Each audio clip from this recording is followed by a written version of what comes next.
میرے سامنے جھک، میرے سامنے سجدہ کر،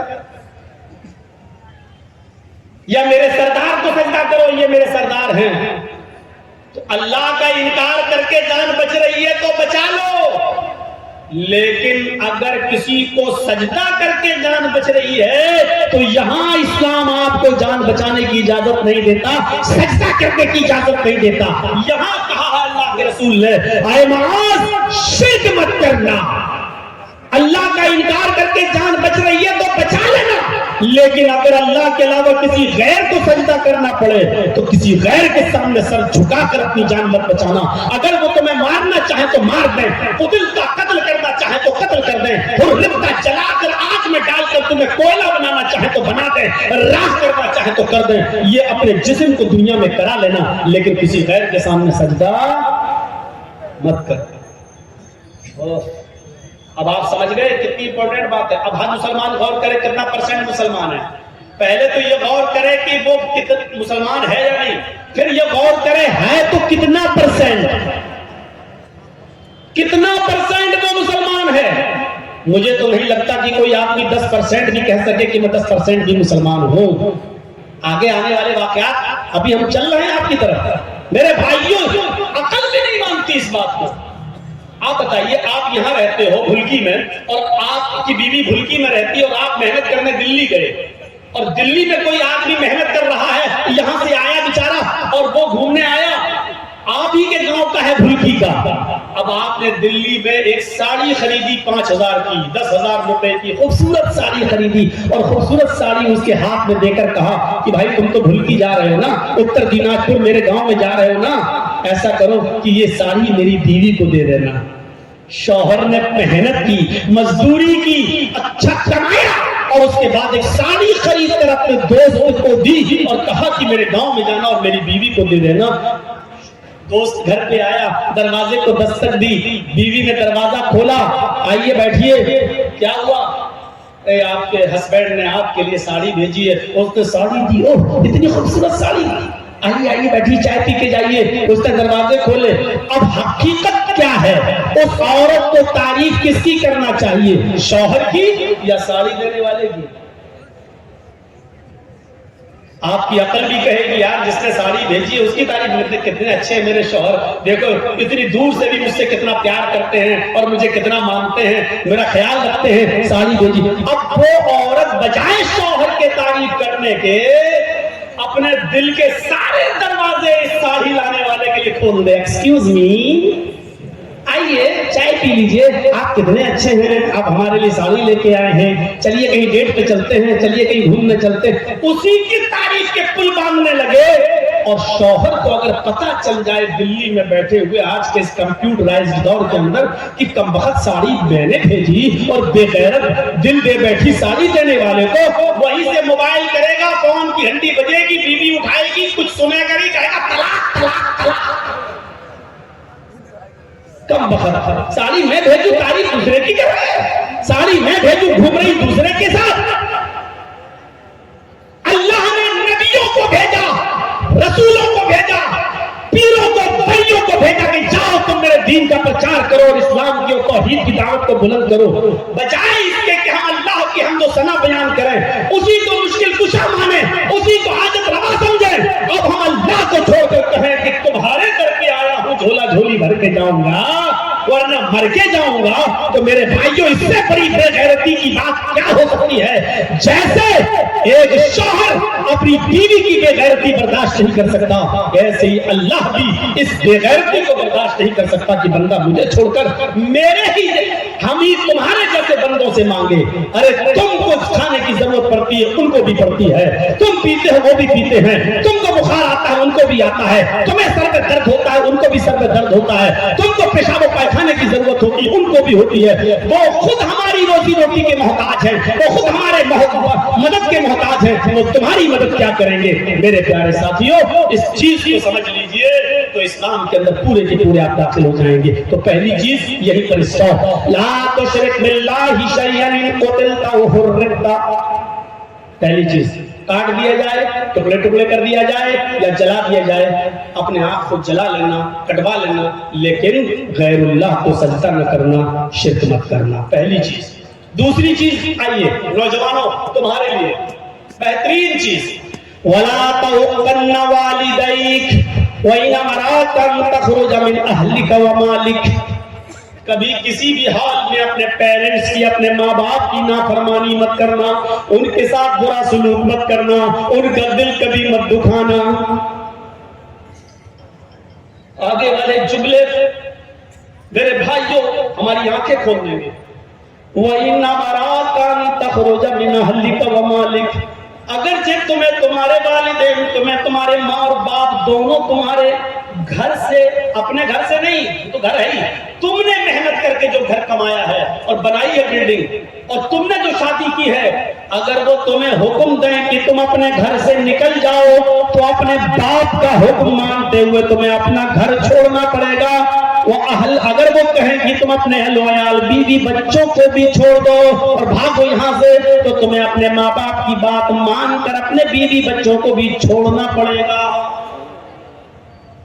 یہ ایک الگ مسئلہ ہے کہ اگر باپ غلطی پر ہو اور بیٹے کی غلطی نہ ہو. میں ابھی اس طرف نہیں جانا چاہ رہا ہوں, میں صرف یہ بتانا چاہتا ہوں کہ ماں باپ کا مقام کتنا بڑا ہے اور والدین کی اہمیت کتنی بڑی ہے. اللہ کے نبی کہہ رہے ہیں گھر تمہارا, تم نے محنت کر کے کمایا بنایا, ٹھیک, لیکن اگر تمہارے باپ کہے جرجیز جاؤ یہاں سے, جرجیز کو اپنی کمائی والا گھر چھوڑنا پڑے گا, باپ کا حکم ماننا.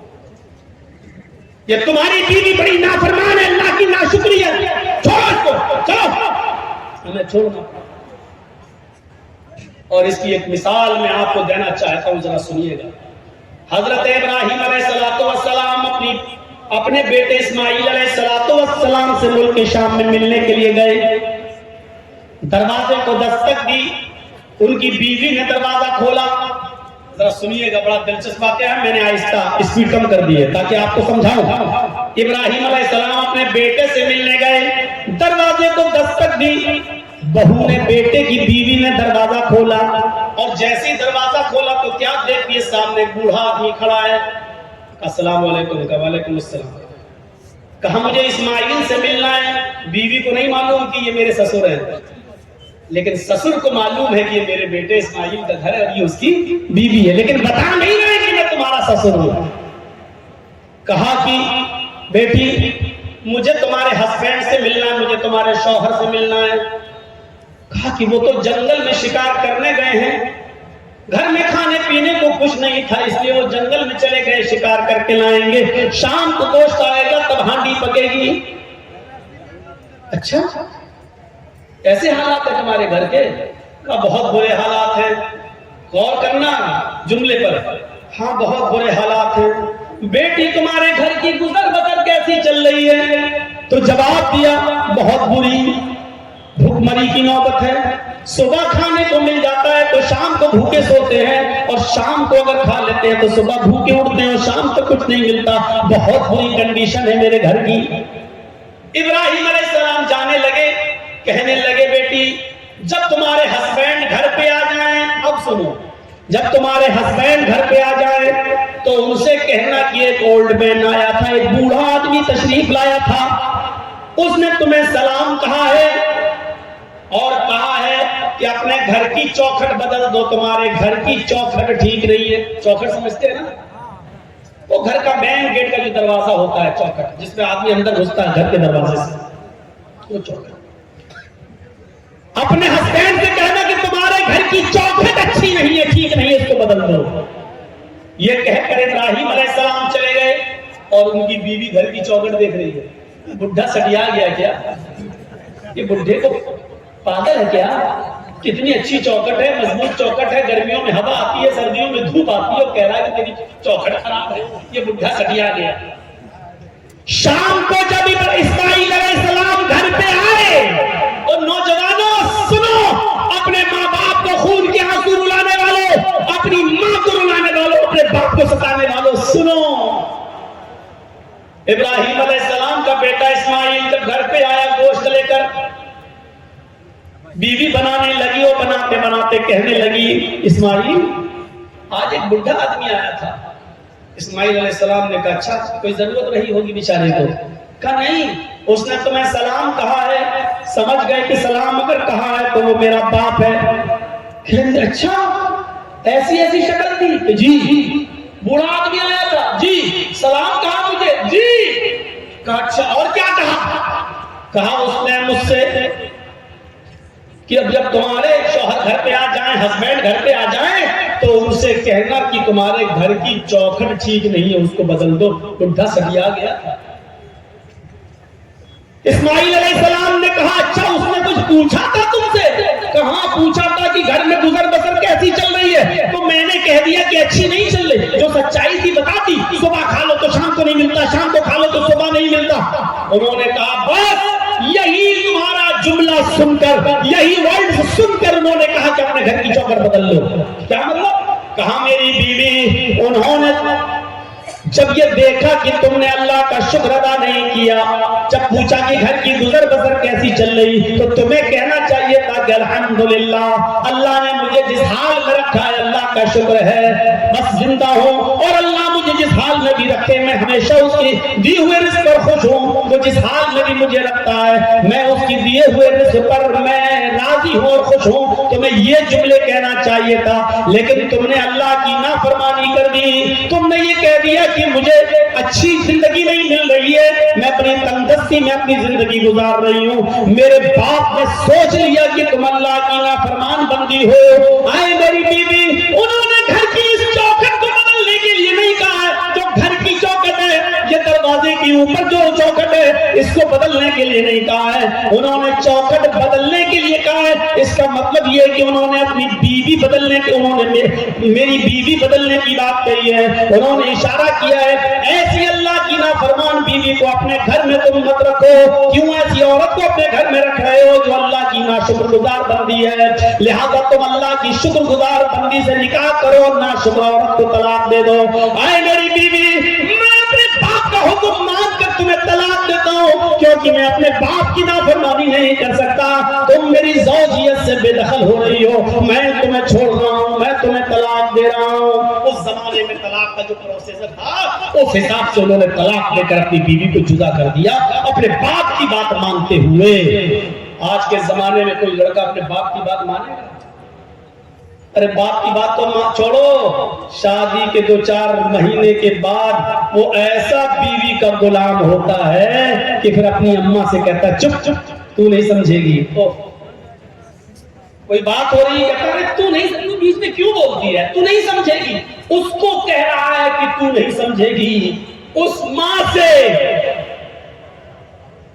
جو بچپن میں تیرے رونے سے سمجھ جاتی تھی کہ تو دودھ کے لیے رو رہا ہے یا تیرے کاندھے میں یا پیٹ میں درد ہے، جو بچپن میں تیری چیخ اور تیرے رونے کی آواز سے پہچان لیتی تھی کہ تجھے بھوک لگی ہے یا تیرے جسم کے کس حصے میں درد ہے، تو اس ڈاکٹر سے، اللہ کی قسم ماں سے بڑا کوئی ڈاکٹر دنیا میں پیدا نہیں ہوا، کتنی بھی بڑی وہ MBBS اور MS اور MD کی ڈگری لے لے، ماں سے بڑا کوئی ڈاکٹر نہیں ہے، کیونکہ ماں پہچانتی ہے کہ بیٹا یہ رو رہا ہے تو اس کے رونے میں بھوک چھپی ہے یا کہیں درد چھپا ہے۔